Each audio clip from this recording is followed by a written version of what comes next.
completamente y que ha puesto incluso por vía intramuscular alguna cuestión y que ha cogido un fármaco que no era. Esto sí, sí, lamentablemente por ahí he visto, pero ya cada uno, ¿ok? Esto por esta parte. ¿Qué más? ¿Qué más? ¿Qué más? Ya vendrán otros temas, otros casos, ¿vale? Hoy seguimos hoy día con opioides,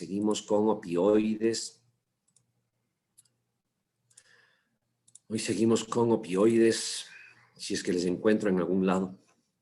Más atentos, por favor, a la pantalla que a tomar apuntes, porque lo que yo voy a ir haciendo es escribir en la pantalla al tiempo que comento algunas cosas. Su texto, insistiré, siempre es muy amigable y no les hace tanto lío tampoco en analgésicos. Vamos a ver. Ponemos grabar.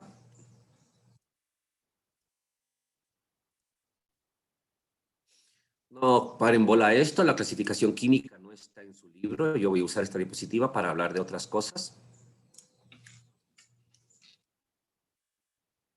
Bueno, y entonces, claro, tenemos distintos grupos químicos, ¿no? El de los fenantrenos que nos permite tener dentro de este grupo sustancias que son naturales como la morfina, codeína, semisintéticas como toda la segunda fila, codeína hasta hidrocodona, y sintéticos completamente. Aquí tener en cuenta esto, miren, entre los opioides asoma la heroína.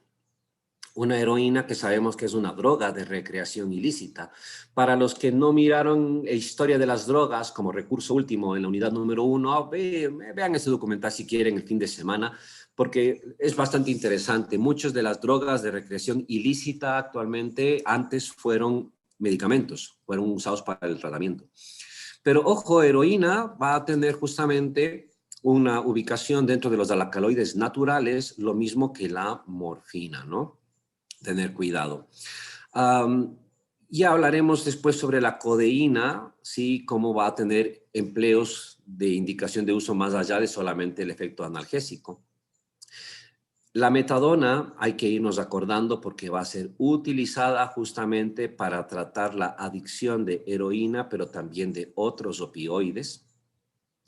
El propoxifeno que les mencioné era un opioide débil que se utilizaba anteriormente con un buen efecto analgésico, pero que ya salió del mercado. Fentanilo, que lo escuchamos mencionar dentro de anestésicos generales. Y me voy a quedar aquí con este difenoxilato y esta loperamida. Estos opioides, como son analgésicos y hemos visto que van a mediar en las vías talamocorticales, ya se imaginarán que suelen tener buena liposolubilidad para llegar al sistema nervioso central. Una excepción son estos dos, difenoxilato y loperamida. Tienen una mala liposolubilidad y por lo tanto penetran casi nada en sistema nervioso central.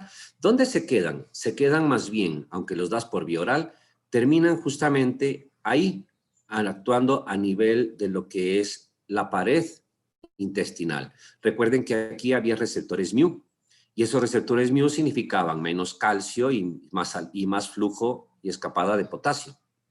¿Ok? Y entonces, ¿qué es lo que tenemos aquí en este momento? Que podían llegar a disminuir el tránsito intestinal. Y como disminuyen el tránsito intestinal, lógicamente estos pueden ser utilizados como antidiarreicos.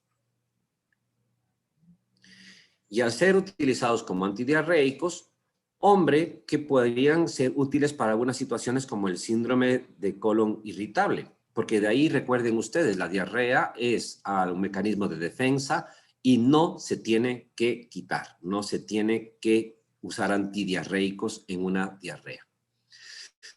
La última clase también me parece que había hablado algo del tramador, si no fue con ustedes fue con el otro paralelo, y mencionaba de que este es el que nos queda en reemplazo del propoxifeno como opioides menores. Esto es lo que ya hace su libro. Su libro justamente ya los va marcando directamente, y esto sí es lo que tienen ustedes que aprender, como opioides fuertes, y nos acordando fentanilo, la metadona, la morfina, los de potencia analgésica moderada, como la codeína y la hidrocodona, y dentro de los débiles al tramador. Aquí está el grupo de otros, dextrometorfán, que es un antitusígeno, ya hablaremos, difenoxilato y loperamida, que ya mencioné como antidiarreicos. Los que son mixtos, que tiene que ver con esta gráfica de acá, como la buprenorfina o la pentazocina, por ejemplo, porque eran agonistas kappa, pero eran antagonistas mu. Y los que son antagonistas netos completos, como la naloxona y la naltrexona, que se utilizarán para la intoxicación por opioides. Todo esto vamos a mencionar hoy día. Algunos no le paren bola a la tabla, está en su gráfica, en su libro. Yo solamente la quiero para marcar aquí.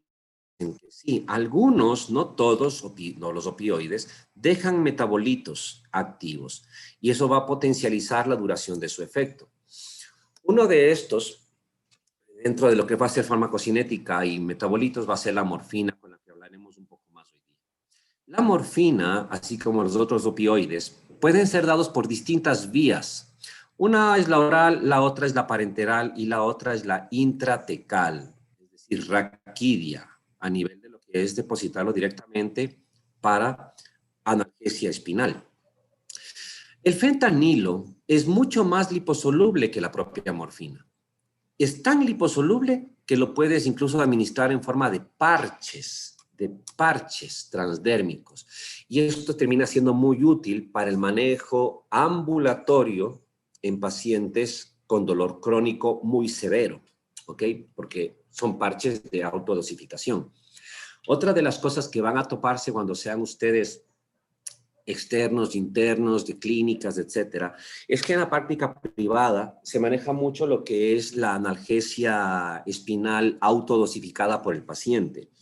Están con el catéter raquídeo, por ejemplo, y ahí está la dosificación de morfina o de fentanilo, y el paciente, cada que tiene dolor, da un clic y eso le manda una dosis justamente para analgesia espinal. Esto se hace en práctica privada más que en la práctica pública, ¿no?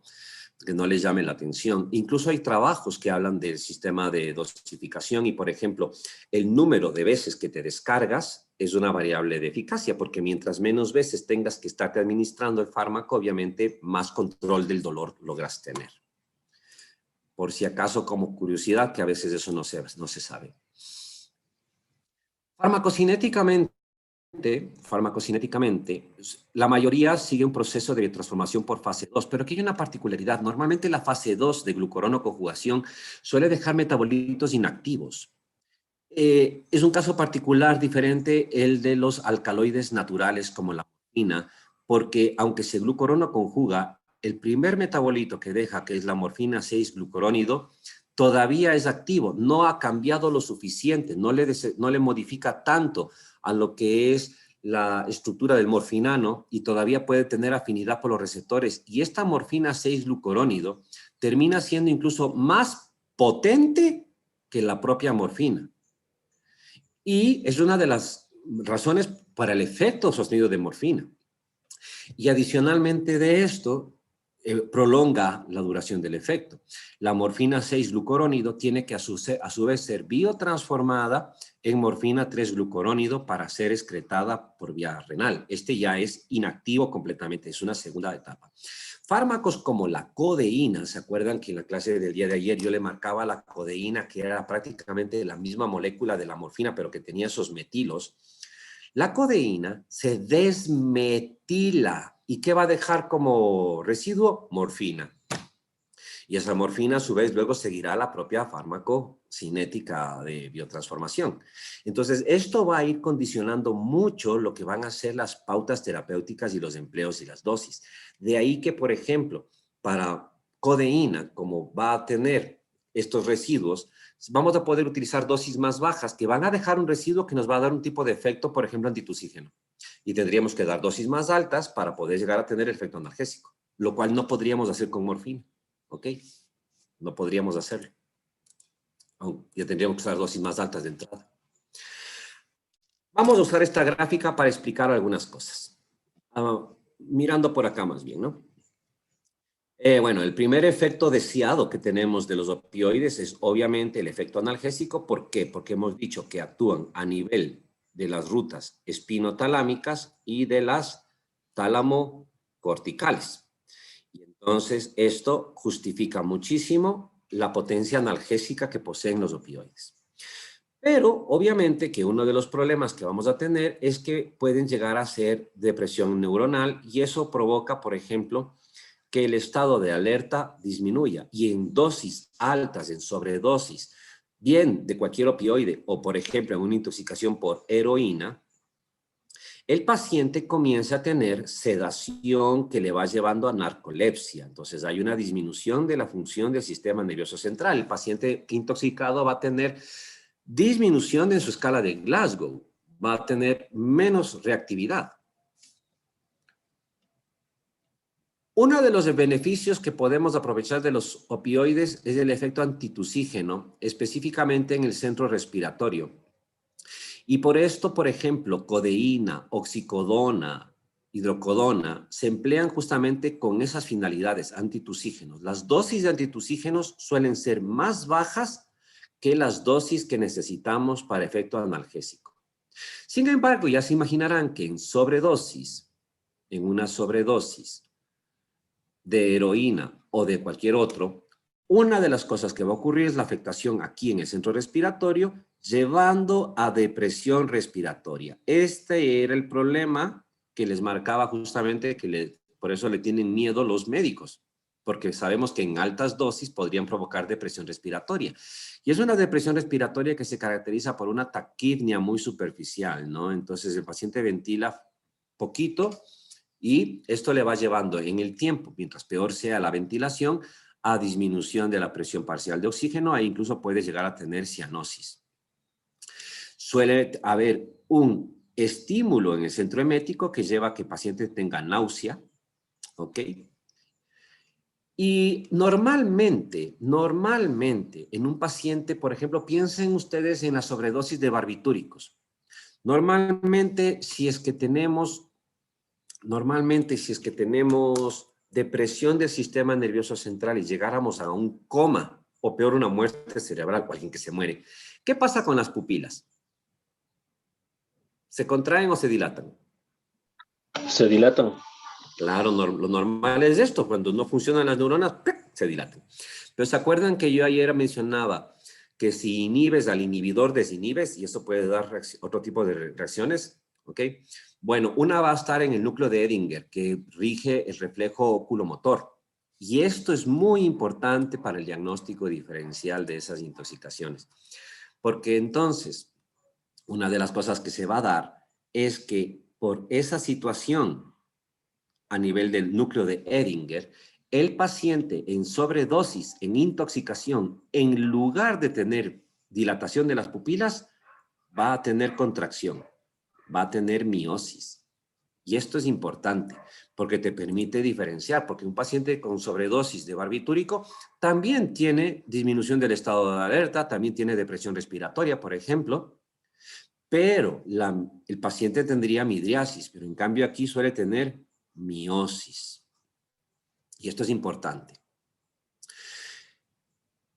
Una de las situaciones que como efecto indeseado que podemos llegar a tener es obviamente que por el lentecimiento del tránsito gastrointestinal haya constipación y estreñimiento. Y eso puede ser una reacción adversa. Sin embargo, hay una condición en la cual podría ser beneficiosa. Los pacientes que están recibiendo opioides, por ejemplo, morfina o fentanilo, debido a dolor por cáncer y están al mismo tiempo en quimioterapia, la quimioterapia por su toxicidad directa provoca diarrea. Así que el paciente que está coincidentalmente recibiendo el opioide se va a beneficiar justamente de este efecto de enlentecimiento del tránsito intestinal. Quería aprovechar esta gráfica y esto es lo que tienen después, como se llama ustedes en su libro, ¿no? Lo que hemos ido marcando.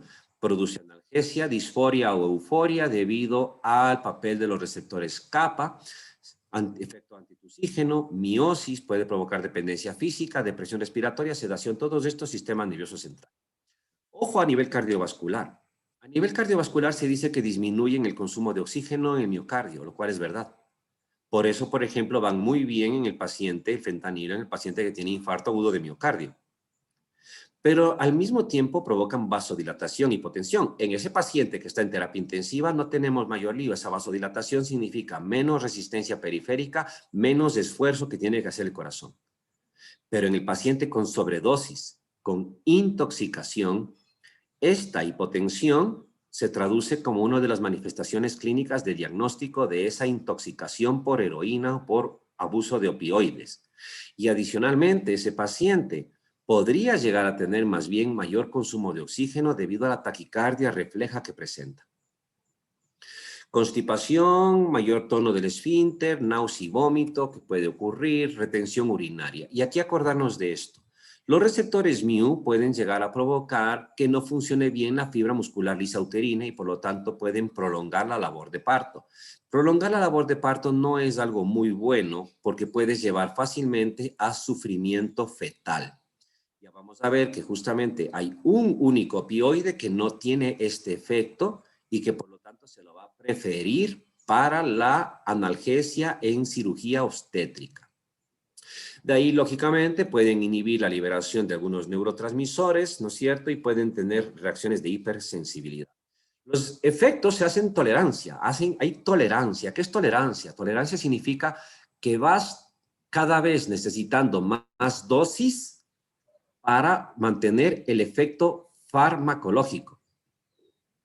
Y el problema es que uno de los efectos a los cuales se puede hacer tolerancia es la analgesia. Y esto sería un problema, porque mientras más dosis necesites para mantener el efecto analgésico, vas a tener, lógicamente, también más riesgo de depresión respiratoria. Pero en cambio, miren, la miosis prácticamente nunca se hace tolerancia y tampoco la constipación. Entonces terminan siendo útiles justamente el uno para un tratamiento y el otro para el diagnóstico diferencial. Esto es lo que mencionaba ya antes. Y aquí les vamos a mirar por repaso a todos los opioides pensando en qué nos pueden servir. Vamos a ver si lo voy explicando. Morfina y fentanilo. ¿Para qué? Para el dolor grave. Ayer decíamos justamente que son agonistas mu, kappa y delta, y que son agonistas completos. Así que se los reserva para estos dolores graves. ¿Graves en qué? En la escala visual análoga, o sea, los que van a subir de 6 puntos. Politraumatismos, infarto agudo de miocardio, dolor por cáncer. Fentanilo es útil por el asunto de los parches transdérmicos en el dolor crónico y ya le estudiamos ya le vimos mencionado en anestesia general como un coadyuvante anestésico. La meperidina es precisamente ese opioide que no llega a prolongar la labor de parto. Por eso es que se la prefiere para el empleo de analgesia en cirugía y procedimientos obstétricos, porque no repercute. Es el único de los opioides que no hace esto. La metadona, ya había anticipado, nos va a ser útil principalmente para el manejo de la dependencia.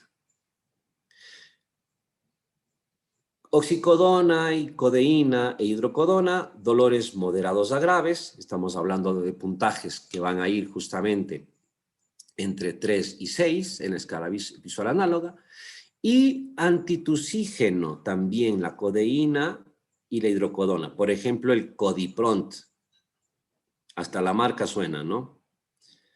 El Codipront contiene codeína, por ejemplo, es un antitusígeno.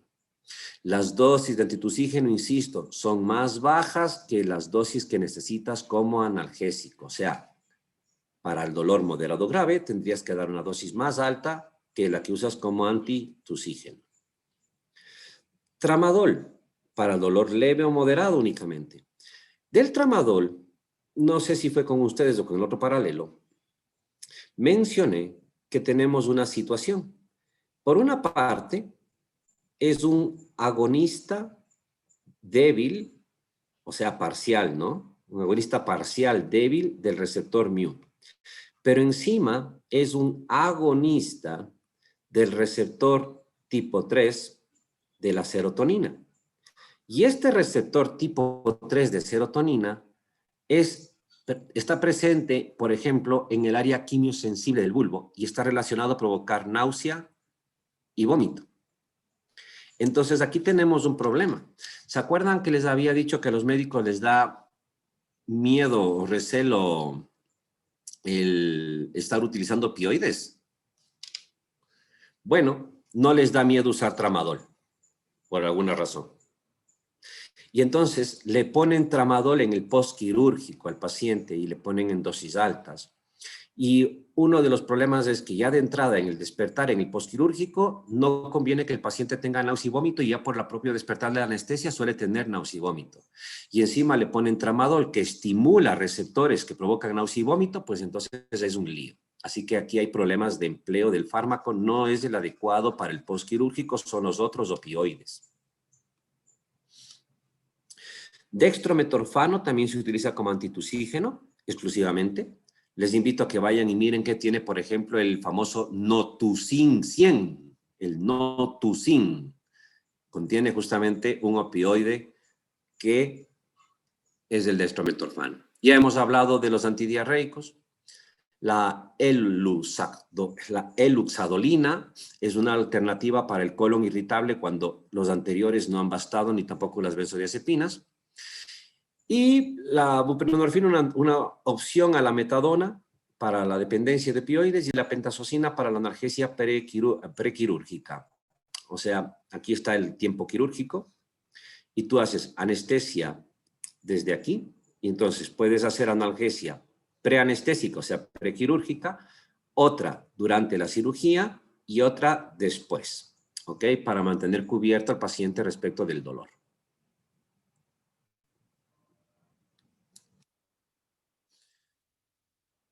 Por último, tenemos el asunto de los antagonistas netos como la naloxona.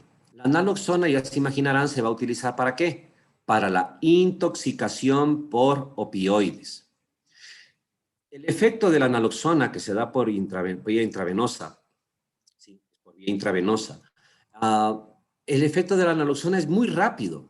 Puedes revertirle la depresión respiratoria y del sistema nervioso en 3 minutos.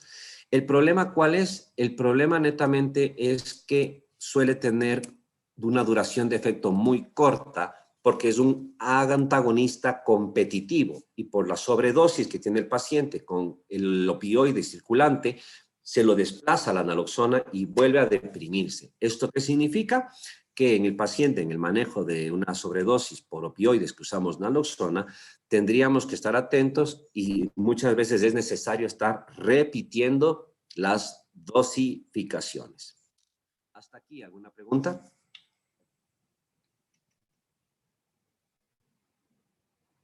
¿No?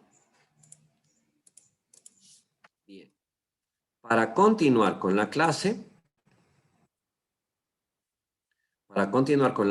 aunque todavía no me sale ni la alerta, como no quiero que me bloquee después, les voy a pedir, por favor, que en este momento hagamos una desconexión con reconexión.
Bien, y entonces una vez que hemos visto lo de los analgésicos opioides, que resumiendo, son una opción, la mayoría son de especialidad.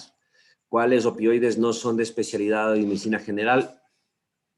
Realmente, bueno, dos. El tramadol, el uno, la codeína, el otro. Porque el loperamida y difenoxilato, antidiarreicos, no deberían estarlos usando. Y si es que fuera, ¿cómo se llama? Como antitusígeno, como analgésico, codeína. Y tramadol también como analgésico, porque los otros ya son de especialidad. Fentanilo y eso, en atención primaria, ni locos que los vayan a estar utilizando, porque son fármacos son de uso restringido, ¿no? Así que seguimos avanzando más bien al otro tema, ya que tiene que ver justamente con qué, con los fármacos antimigrañosos, el último grupo de fármacos para el dolor, los antimigrañosos.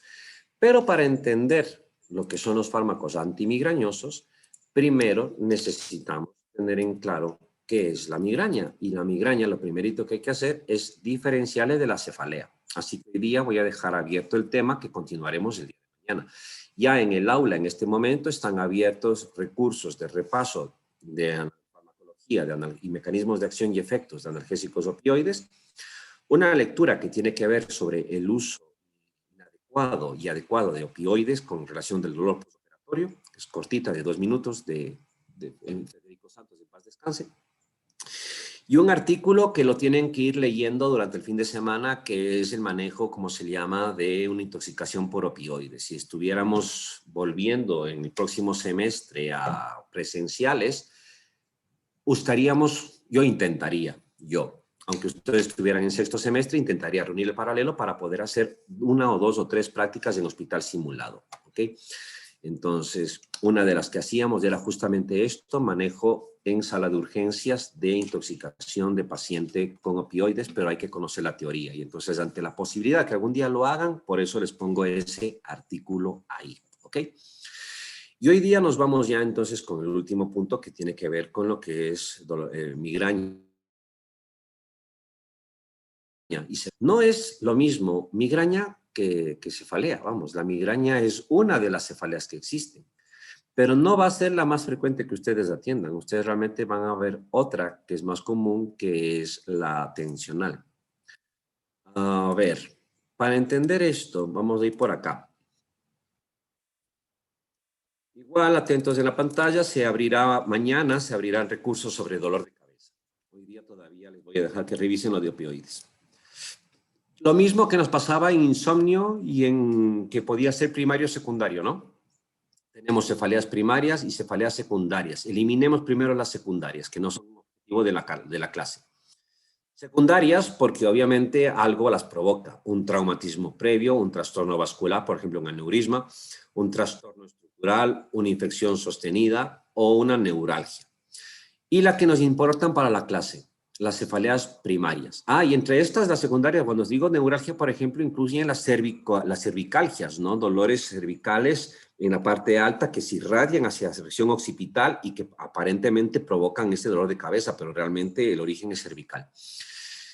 Y en las cefaleas primarias, miren, aquí sí tenemos a la migraña, a la cefalea tensional, a la cefalea en racimos, a la paroxística crónica y a esta, que es importantísima aprender a reconocer, la cefalea crónica por abuso de analgésicos.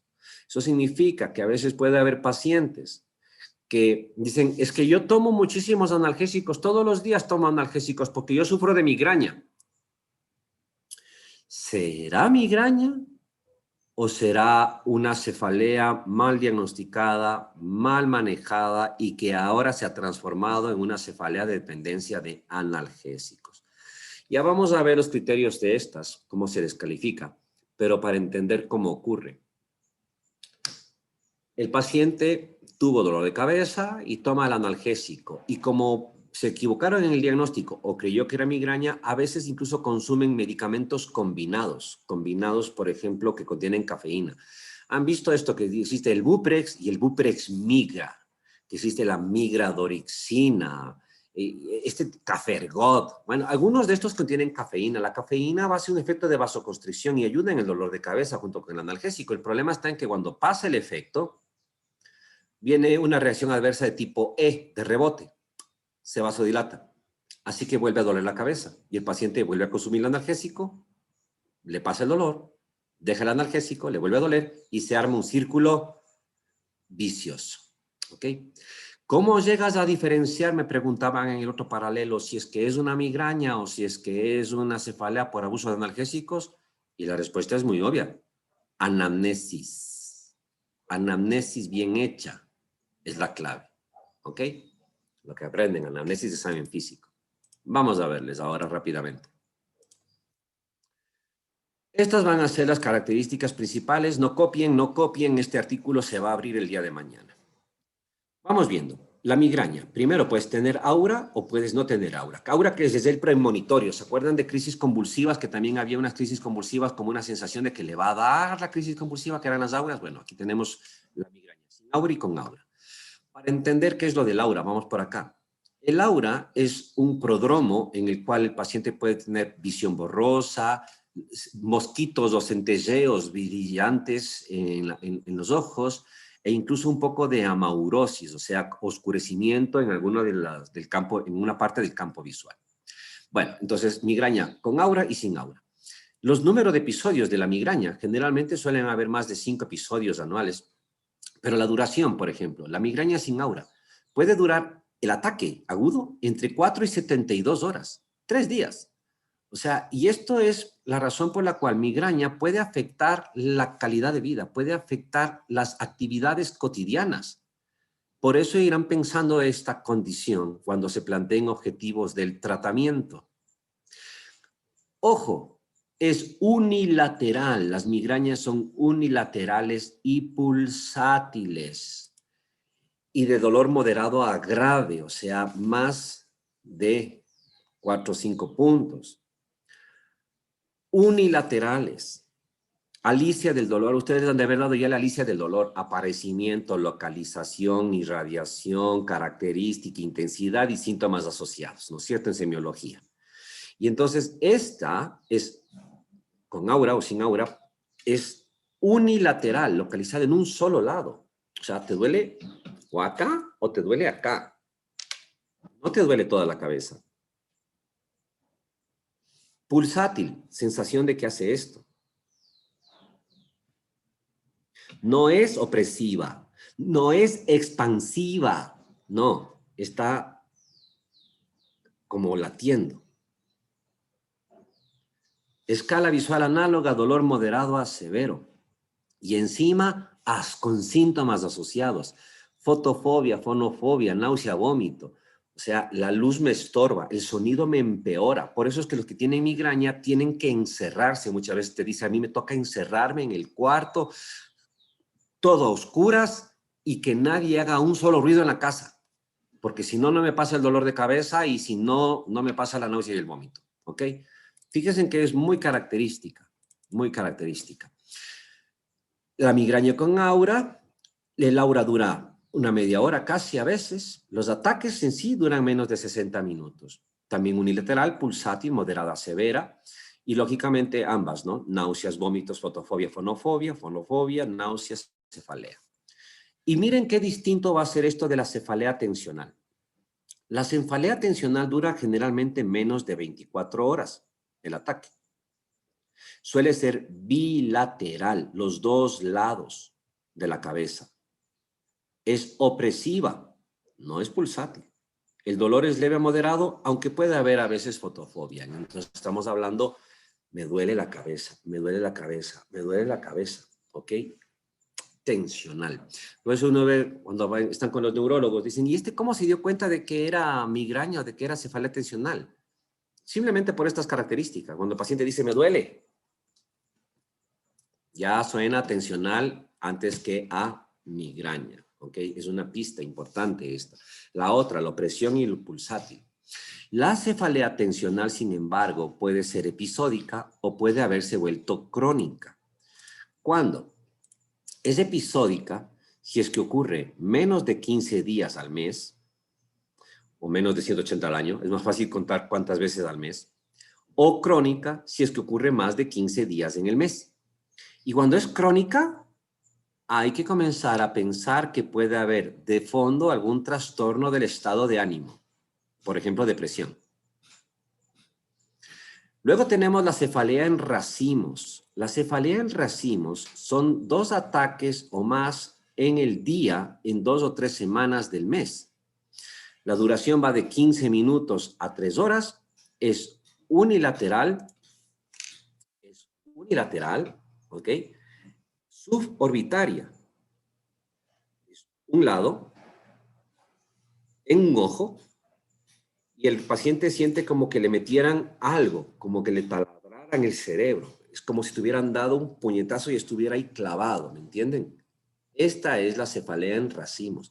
Por eso el dolor se le dice que es perforante, taladrante, sientes que te revientan para atrás.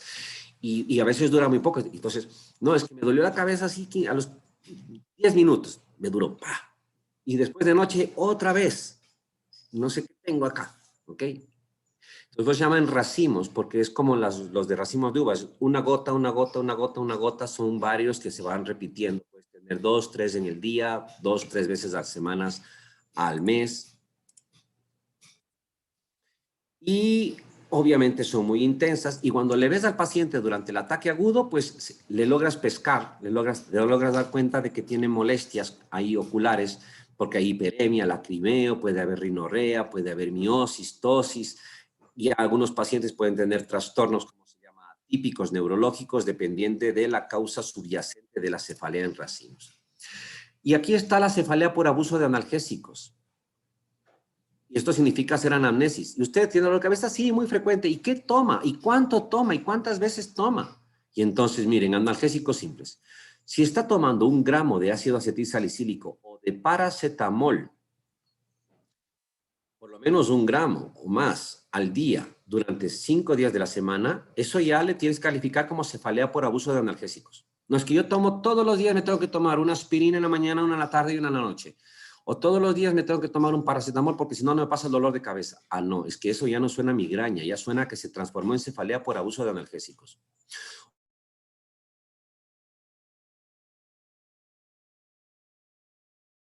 Paracetamol con ibuprofeno, ibuprofeno con cafeína, ergotamina con cafeína, todos estos que son mezclados, si los toma más de 3 días a la semana, también caen en el mismo criterio. O los narcóticos, ¿no? Yo estoy tomando tramadol. Yo me tengo que tomar gotas de tramadol 3 veces a la semana o una pastilla de tramadol de 50, 4 días a la semana, ya se pasó de los 2 días máximo, ya cae en cefalea por abuso. O si toma ergotamínicos, que ya miraremos cuáles son, entre estos la ergotamina, por ejemplo, el Cafergot, ¿ok? Más de 2 días a la semana, ya estamos en abuso de analgésicos. Y esa primerito lo que va a haber que hacer es manejarle para descontinuarle progresivamente los analgésicos. ¿Con qué manejamos la cefalea tensional que va a ser la más frecuente que ustedes vean? Ustedes van a enfrentar cefalea tensional con más frecuencia que migraña. Miren, es con lo que ya aprendimos. ¿Con qué manejas el dolor agudo de la cefalea tensional? Ibuprofeno, 400. Aspirina, 1 gramo. Paracetamol, 1 gramo. Naproxeno, 550. Ya les estudiamos, ya les aprendimos. Así que saltamos. Y otra cuestión es la prevención. La prevención. ¿Prevención de quién? De estos cuadros episódicos y de estos cuadros crónicos sobre todo. ¿Y qué empezamos a usar? Neuromoduladores que ya estudiamos y que mejoran el fondo anímico y se les usa a largo plazo. ¿Qué? Antidepresivos tricíclicos. ¿Se acuerdan que decíamos que estos podían ser útiles para el dolor neuropático? Bueno, aprovechamos de esa propiedad juntamente con la neuromodulación de las aminas biogénicas para hacer la prevención de la cefalea tensional. dosis que comienzan abajo en los 25 miligramos, aquí dice 10, pero se comienza con 25 porque no hay comprimidos menores a 25 y que se va subiendo hasta 100. Y de segunda línea, otros antidepresivos que ya estudiamos, mirtazapina y venlafaxina. Y aquí se acaba la clase porque el día de mañana vamos a enfrentarnos a estos, que ya son específicamente los de la migraña, los alcaloides derivados del ergot y los agonistas selectivos del receptor tipo 1 de la serotonina van a ser los principales que vamos a estar manejando, los antagonistas de la calcitonina y los corticoides, no creo que hablemos porque esos ya los maneja especialidad porque ya son migrañas insostenibles. ¿Estamos claros? ¿Se entendió? Sí, Vale. doc.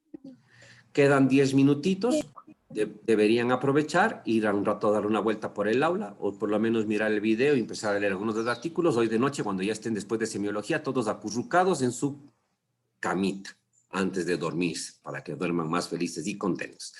El día de mañana se abrirán recursos de migraña y completaremos la revisión de esos fármacos. ¿Ok? ¿Pregunta, Daniel?